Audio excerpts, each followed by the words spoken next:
Hello, this is Sarah Gallagher with Triton College. Today I'm going to take you through a brief tour of Blackboard Collaborate Ultra. This is a newly designed, user-friendly, browser-based web conferencing tool. You'll be able to use it to enhance classroom instructions with live guests, in online courses hold synchronous sessions, and even conduct virtual meetings.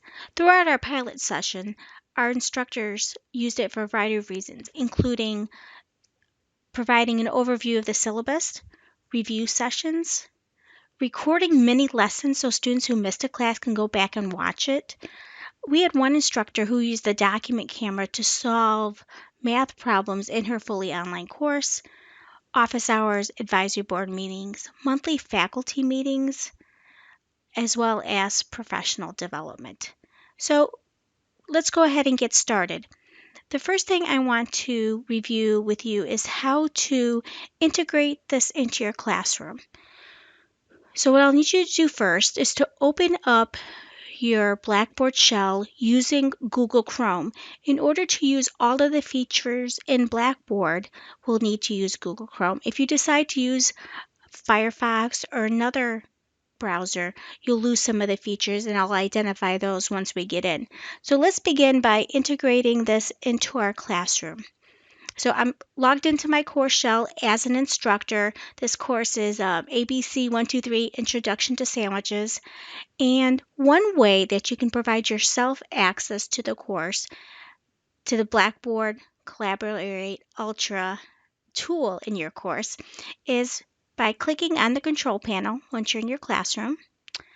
Scroll down to Course Tools, and here you'll see it says Blackboard Collaborate Ultra. You click on it, and you'll have access to it. So that's one way you can do it. Your students can also access Blackboard Collaborate through their tools if you give them the option in the navigation menu. Another way for both you and your students to access it is by providing a link in your navigation menu. So on the left-hand side, click on the plus sign, select Tool Link, Title, provide a title or a name. When I teach my online class, I call these live chats. Don't forget to select the type. It's called Blackboard Collaborate Scheduling Manager, and make it available to users. Select Submit. As you'll notice, it's at the bottom of the course menu. You can have this available all of the time to your students, or you can make it available right before one of your live chats or one of your sessions. That is completely up to you. So just to show you that this left-hand navigation menu does work, I'm going to go ahead and click on Course Information. I go back to my Course Information page, and then I'll click on Blackboard Collaborate Ultra Live Chats, and you'll see that it brought me to the same page as when I clicked under Course Tools. And another way that you can provide access to it is by clicking on Add Link to Course. So if I were to click on Add Link to Course, I would get these content area options, and I could add it to a specific unit. So let's say I was going to do a live chat during the first week of the course, and I'm going to provide it in Unit 1, and then select Save.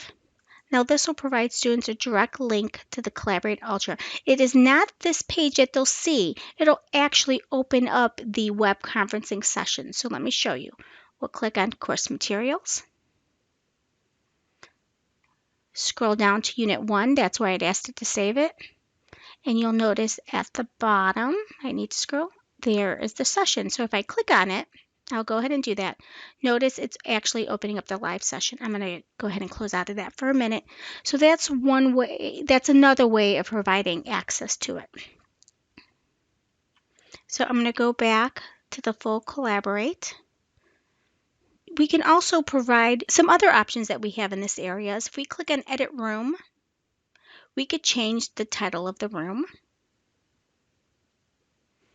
Also, if you wanted to restrict access to a session, let's say that you wanted to do a one-on-one meeting with a student, you can click on Restrict Access to this session, and you can select which one of the participants you want to add, and then only that participant will have access to your session. So I'm going to go ahead and hit Cancel.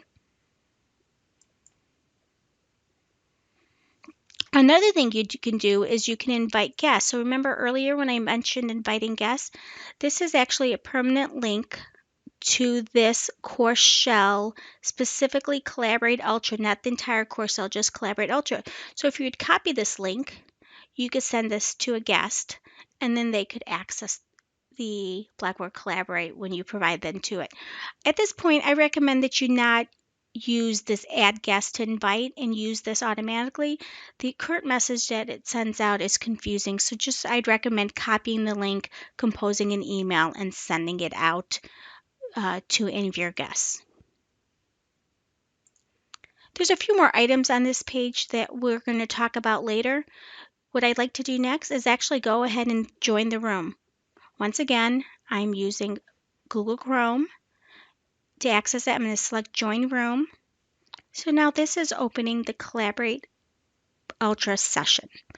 So let's go ahead and start out. I'll want to bring your attention to the bottom of the screen first. At the bottom of the screen, this is what we refer to as the interaction bar. So if I just click on my settings, I drag my mouse over it. So if you forget, it's no big deal. You can just click on it. We have a pane that opens up on the right-hand side. If you want to modify your profile and add a picture, just click on that circle in the right-hand corner, and now you can upload your picture. Also, let's say that you needed to step away from the session. You could also just mark Set as Away. You get this obvious screen that you're not there. And also look back down at the interaction bar. You'll notice that little yellow clock that also identifies to others that you're currently not there. Next, beneath that is what I think is one of the most important parts of running and participating in a Collaborate Ultra session. That is setting up your camera and your microphone. So I'm going to go ahead and click on that. It takes you through this little wizard. As you can notice, my sound is really good. The purple line is high. However, I do recommend every time you do this to go ahead and click on where it says default and select the actual microphone and headset that you are using to be clear. Sometimes our devices have multiple inputs. You want to really use the input that you're using, and you'll want to select the input that you're actually using to get the most crisp sound and not have any reverb or feedback. So once you know it's working, you can select yes, it's working. And then you'll have to do the same thing with your video. Hello. Once again, you'll want to make sure that you select the video that's selected. You want to select the video that you're using. In this instance, I only have one video camera attached to my computer, so it isn't a problem. But sometimes we do have multiple cameras attached. So just like your audio, make sure you're selecting one that you're using. Okay, that's enough of my face. I'm going to go ahead and click yes, it's working. And it goes away. Now notice, even though I did that check, I'm still going to have to select it when I select the video and the audio when I'm letting other people use them. And I'll show you that in a little bit. Next, generate number. This number and PIN is tied directly to the user. So all of your students, including yourself, when you're logging in and you're providing your 8 digits and you're logging into Blackboard and you log into course, you'll each have your PIN number. So for instance, a student may be having difficulty using their microphone, or you may even be having, technology problems do happen, unfortunately. You can use this phone and PIN to call in, and that is tied directly to your user. So you could be watching the Collaborate Ultra session on your computer, and you can call in if you wanted to participate using audio. One thing that I want you to know is that this is a long distance number. So remind your students. We do remind them in the handouts that we've created for students, but remind them this is a long distance number. So if they just have short questions, they can always use the chat, and we'll review how to use the open chat in a little bit. But they could always call in, ask their question, and then hang up and still participate listening to the audio on their other device. Next, we have speaker and volume if you wanted to modify that, as our different devices do convey sound at a different manner. Next, notification settings. Typically, I say just ignore these unless something's problematic. Just leave them as default. So those are my settings. So I just went ahead and closed that out. Now as we look at the bottom, look, it tells us, okay, you're good to go. Your audio and video are already set up. But in order for audio to be heard, the mic to be heard, I actually need to click. I'm going to close this out so you can see it. I need to click on my mic to share my audio. And now you see it's turned out like a green highlight, and you can see the white, the audio through the mic is working. And this is right here. This is one common area students forget. And instructors do it too. I've done it. We set everything up. We go through the little wizard to make sure everything's working. And then we go to talk and we forget to hit the share audio. The other mistake we make is sometimes on our headsets, there's a mute button on there, an on off. So you'll have to check those as well. So if you experience any difficulties. Next is the video camera or share video. So I'm going to click on that to share video again. It does a quick preview. No one sees this preview but you.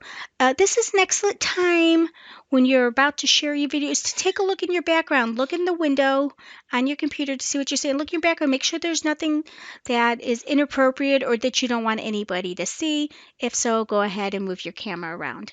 So I'm going to agree. I looked around. I think I'm good. I'm going to go ahead and share the video. And now my video is sharing. I mentioned earlier that one of our instructors uses the video camera to do math problems. So I'm just going to adjust my camera and bring it down to my paper.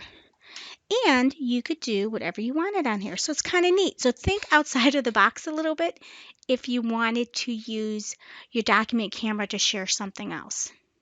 Okay, I'm going to go ahead and turn this off. Do realize that using a camera does take up a little bit more bandwidth. So when we are connecting and students may be having problems or you may be having problems, you'll want to use a hard connection compared to Wi-Fi. Although I've used my Wi-Fi on my laptop quite frequently recently and I haven't had too many problems. But if there's a lag, that might be one of the reasons. The next item on our interaction bar is raise hand. Raise hand is a very cool feature that you can use. So typically I recommend keeping the audio off until a student raises their hand, as there may be a lot of ambient noise in the background. But raising your hand is a nice way to make sure everyone can hear you when you're starting out your session. Have everyone raise their hand when they want to talk, and then you can tell them to turn their mics on. Lots of reasons to use raise hands just for a quick check. Or later on when I show you how to share your files, you want to make sure everyone's page is refreshing. Just have them raise their hand to do that type of thing. And then when they're done and you're done, you could just click lower hand. Next but not least is the open chat box. You can open the chat box and students can type in whatever they want. There's also some great emoticons that we can click on. When I'm doing some really quick type of questions, like I want to make sure that students are seeing the same screen, I say give me a thumbs up. Sometimes when I just want them, before I move on, are we ready to go? Thumbs up, thumbs down. Can you hear me? And so this is just one opportunity to give you very quick feedback. A quick reminder here, if you're recording your session, chat boxes are not recorded, so you'll want to make sure that if a student asks us a question, that you just don't respond with a yes, because then as people go back and listen to the recording, we won't know what that yes was referencing. So that's an opportunity right there. The open the class participant list. This is where all of your students or participants, you'll see their names are listed here. And this is another item that is not recorded. So if you're going to take attendance and you want to track participation, make sure as you're in the session, you write down their names because this is not recorded. Next, we have more tools.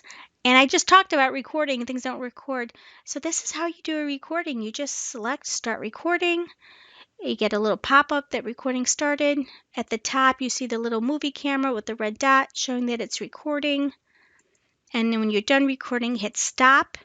Realize that every time you hit start and stop, you're going to have a new recording in your classroom, and I'll show you that as well. Next, session settings. I'll be honest, I don't touch these too often, but for some reason you do not want anyone to have video or post messages or draw on whiteboards and files. You would go ahead and you can take those permissions away. So more tools was our moderator only tool, and now we have another one. In the upper right hand corner, only moderators will be able to share content. So we click on the plus sign, and our first option is to share blank whiteboard. Click on the whiteboard, and it's exactly what it sounds like. You'll be able to use these various tools. We have a select, a pointer, a pencil, shapes, text, and clear, an eraser. So these first 5 options are for everybody. Only moderators have the clear option. So let's say you wanted people to draw. We can even change colors if you wanted to. We can use shapes. If you wanted to type text, we could do that as well.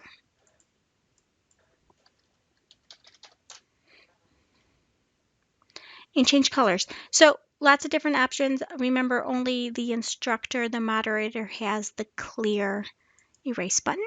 So that's a whiteboard. We can also share applications and share files. So to share an application, you'll want to have whatever application you're going to share open. So for instance, right now on my desktop, I opened up another browser window with Triton's web page on it. I also have a window open with files in it. So let me show you what happens. So I'm going to click on Share Application. Now I have all these options. So all these various things are open on my desktops a lot, right? I actually have 2 screens, so they're giving both of my screens as options. Various things. But the one I want to share is Triton College's webpage. Let's say you want to take someone for a tour of anywhere. So you just click on that and then select Share. And now it's sharing. So now if I wanted to, I'm going to go ahead and open this window a little bit more. I can tell them how to access my Blackboard. I can show them pretty much whatever I want and they're going to see it. And you could take them through a tour like this. So that is one thing to do. And then click Stop Sharing. Also, if I wanted to, I want to click on Sharing again. I want to show you one common mistake that happens. Sometimes people pick their own screen, their own desktop. So I'm going to click my desktop and select Share. And then you're going to get this mirroring effect. Don't worry about if that happens. You can go ahead and click on another screen, and then that will resolve another window, and that'll resolve your issue. So I'm going to go ahead and hit stop. This is the one part that really takes a little bit more practice. It takes a little bit of practice to go between sharing screens. So practice a couple times, and you can even record it to make sure you're doing it correctly and you like what you see, or you can send yourself that guest link that we talked about at the very beginning of today's review, and you can see what your students are going to see. Okay, one more. Sharing files. What I did is I actually uploaded this PowerPoint presentation at the very beginning because it needs some time to upload. So when you're preparing to conduct your Collaborate Ultra session, you open up Collaborate Ultra. You can go ahead and start populating the documents that you want to share. Specifically, images, PowerPoint, and PDF files are the compatible files. If you try to do something else, it's not going to work. You'll have to use the Share Application feature instead. But it's really easy to add files. You can just click on Add Files and browse like you normally would, or you could even click and drag. Let me try this again. Click and drag, and it'll start to upload, and depending on the size. So I'm going to go ahead and click the one that was already uploaded. Click on that, and then at the bottom, select Share Now. And you notice it gives you this. You can choose on which slide you want to go to. I'm going to select this one. This slide is actually very useful. You'll find it in the Blackboard Learn faculty forum under Collaborate Ultra. So this is a great slide to have up as your students are coming in. I'm doing air quotes, coming in, so that this is an option for them. They kind of walk them through any troubleshooting. So let me go back. And so also, oops, looks like it's loading multiple times. I wonder what I did. Also, if you wanted to bounce through your slides, like say you want to go towards the end, you can also scroll. So I'm going to jump to my 30-second slide.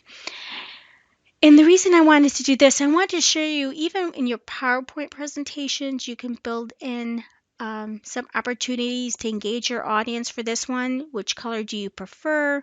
You could have students select a shape and highlight whichever color that they wanted, that they prefer. Notice that I use a blue ellipse on a green color.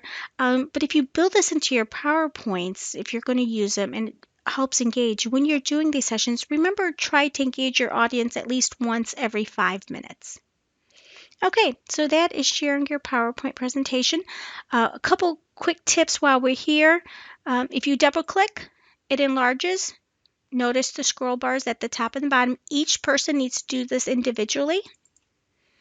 Also, there's more tools. These are view controls. This is individually. Both students and instructors can do this, and it's not going to affect anybody else's screen if you wanted to zoom in or zoom out. So that wraps up our overview of the whiteboard features. Earlier in this video, we talked about making recordings. Now I want to go back and show you where you'll find those recordings. Of course, if you are making a recording, don't forget to hit stop. You'll find that in the interaction toolbar. Lower right hand side where it says more tools. If I was recording, this would say stop recording, and you'd click on that. So now I'm going back to our Blackboard shell. Here's our Blackboard shell, which we were using Collaborate Ultra in. You'll see that there's multiple columns. We have a title, the date and time, the session duration. Please note that the session duration is not the length of your recording. However, that time starts ticking away the moment that you open your Collaborate Ultra session. So your actual recording might be much shorter. At this time, we're not using version Blackboard Collaborate or the audio MP3 options. However, we can play the video as an MP4, which is mobile friendly, which is to our advantage and to our students' advantage. In the near future, we'll actually be able to download these sessions, but we don't have that ability right now. However, we do have lots of capabilities, and let's take a look at some of those. So let's take a look at this first video and show you some options that you'll have. I'll click on the chevron, and I can edit the recording. Here at Edit Recording, I can actually change that title. So let's say this was Unit 1 Review. I could just say pin Unit 1 Review. For those of you who have multiple sections of the same course, if you wanted to, you could add this Unit 1 Review to another one of your course. Just click on here and select which course you want to put it in, and then your other students will be able to see it as well. And then just hit Submit when you're done.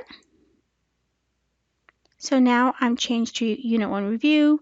You'll notice you'll get that little update at the top. I'll just close out of that message. Using the chevron again, I'll click on that. And if you wanted to, you can delete the recording. So that's another option, but just so you know, once you delete it, it is really gone. So be very careful. You could also get the guest link. This provides you a guest link. You can copy this link if you wanted to and put it in an announcement in multiple classes. You can send out an email. That's just another link that you can use. You could also add a link. I really do like this feature.